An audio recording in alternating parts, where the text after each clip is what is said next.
I got off my train this morning, literally because everybody on my car was using drugs. Drug use and crime at Denver's Union Station, the steps the city is taking to keep people safe. Our top priority is and has been to restore a welcoming environment. A Colorado veterinarian is staying at the border of Ukraine, using his skills to help refugees fleeing the war. They really are worried about their pets because for some of them, they just would feel lost without them. Plus, the war in Ukraine is affecting how much you pay for food, and the government is telling Americans don't expect prices to come down anytime soon. Union Station has seen a rise in crime, violence, and drug use, and now the city of Denver and RTD are taking steps to make Union Station a safer place. Thanks so much for joining us for Denver 7 News at 11. I'm Jason Grenauer. Mayor Michael Hancock, RTD, and Denver Police just wrapped up a news conference talking about the safety challenges in that area and ways the city is going to improve public safety. The challenges we are seeing here at RTD Terminal are impacting the quality of life of everyone. The sale and use of deadly illegal drugs and the violence and criminal behavior this activity invites will not be tolerated or normalized in our city. Not here, not anywhere in Denver, Colorado. Now, RTD is already taking steps to reduce crime. Just last week, the agency announced new turnstile gates at the bus terminal entrance starting next year. Only people with tickets would be allowed into the concourse area. TV monitors showing security camera feeds will be installed by the end of this year, and in addition to better lighting around the terminal. Now, the mayor says the city and DPD are offering outreach to people who need help. DPD is also stepping up patrols. In the first 2.5 months of the year, the mayor says police have made 700 arrests. And that's, of course, why these steps are being taken. Violent crime, it's up near Union Station, and the stats back it up. The Denver Police Department's online crime map shows 44 violent crime incidents between January 1st and this past Monday. 44 in less than 3 months. That includes assaults, robberies, and murders. There were 31 last year during that same time period and 37 in 2020. Over the weekend, a Denver couple says they were mugged not far from Union Station.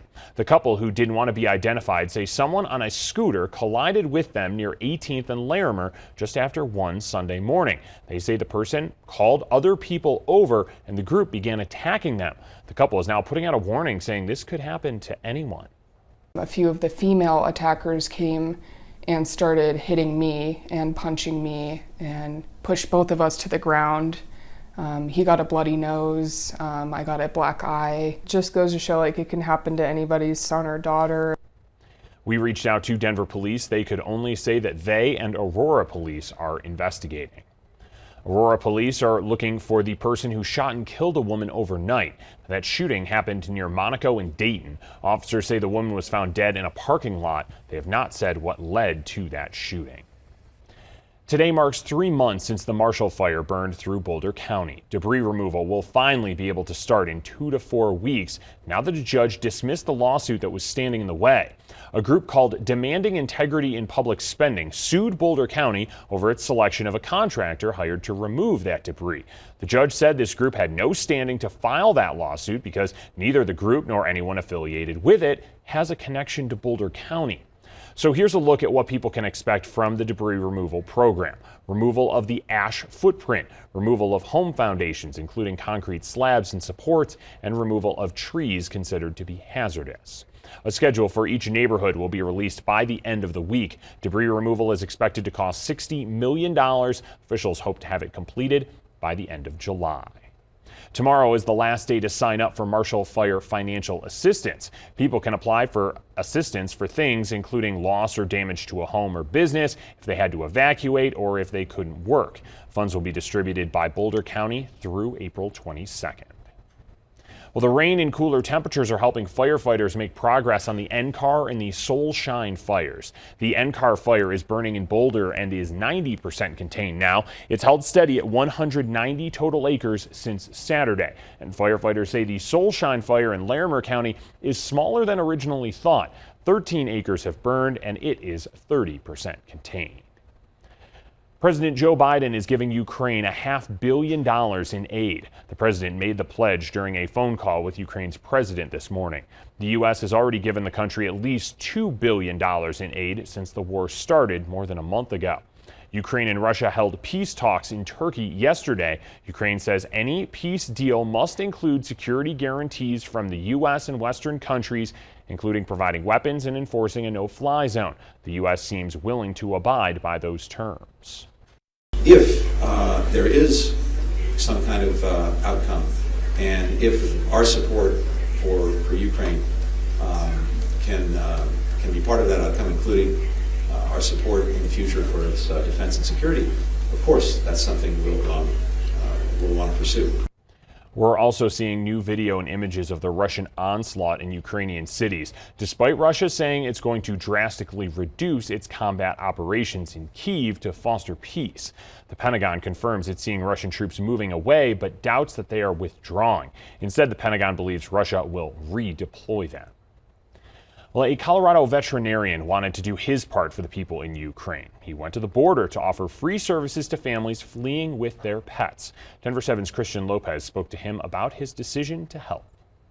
Here's our area where we have a treatment table and our little waiting area. John Geller is a veterinarian from Fort Collins. His passion for helping animals brought him here to the Ukraine-Romania border. It was like everybody else, just really wanted to help, and I knew it would take a little bit of a leap out of my comfort zone to do it, since I didn't know what I was getting into. His nonprofit Street Dog Coalition set up this pop-up vet tent in an area that sees hundreds of families passing through every day. And they want to leave, they want to bring their pets, but there's a lot of requirements for them to travel through Europe, through Eastern Europe, with pets. He's helping them with that, offering pet vaccines, pet passports, and whatever else families need to make sure their furry companions can travel with them safely. They really are worried about their pets, because for some of them, they just would feel lost without them. And so it's really important for them to know their pets are going to be able to travel and are healthy to do so. Well, especially because pets bring us so much comfort. Mm-hmm.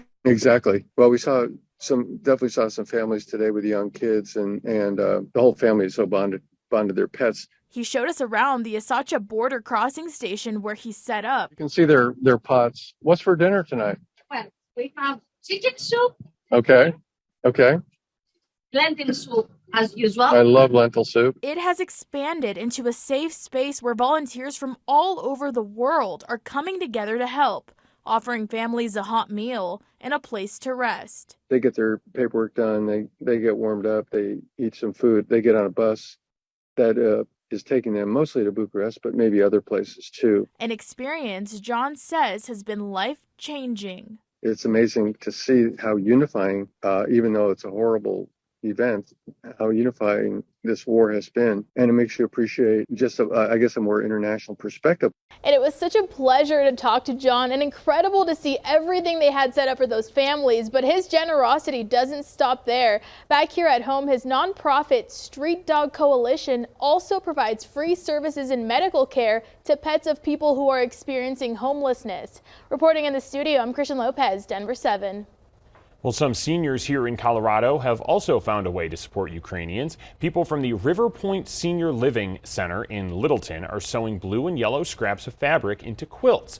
It'll likely take 2 more months to complete 4 quilts. They will then be auctioned off. The group is looking for a place to hold that auction and a nonprofit to donate to. If you have any ideas, we have the contact information over on thedenverchannel.com. Well, don't expect gas and grocery prices to go down anytime soon. The USDA is predicting gas prices will likely stay the same or they might rise, and food prices will go up 4% this year. Food from restaurants could set a new record and cost 6.5% more. Economists say the war in Ukraine is partially to blame because Russia and Ukraine export a lot of the world's wheat and corn. It will have global context, impact beyond anything we've seen since World War II. Another reason for the expected price hikes is China. New COVID-19 lockdowns there are making it hard for supply chains to recover from the pandemic. The Douglas County School District officially has a new superintendent. The school board approved a 3-year contract with Erin Kane. She'll make $250,000 a year. Kane is already familiar with the district. She served as interim superintendent for 2 years, starting in 2016. Arapahoe County wants to hear input on its new health department. The county is starting a new department after Douglas and Adams counties said that they were splitting from Tri-County Health. The virtual meeting is at 6:30. You can find a link on the county's website. By law, that new health department must be in place by next January. Still ahead, several states are suing the Biden administration, requesting an end to the transportation mask mandate. Plus, hotels are ready to welcome back guests after 2 years in a pandemic, and one in Colorado is giving you a bird's eye view of your room before you check in.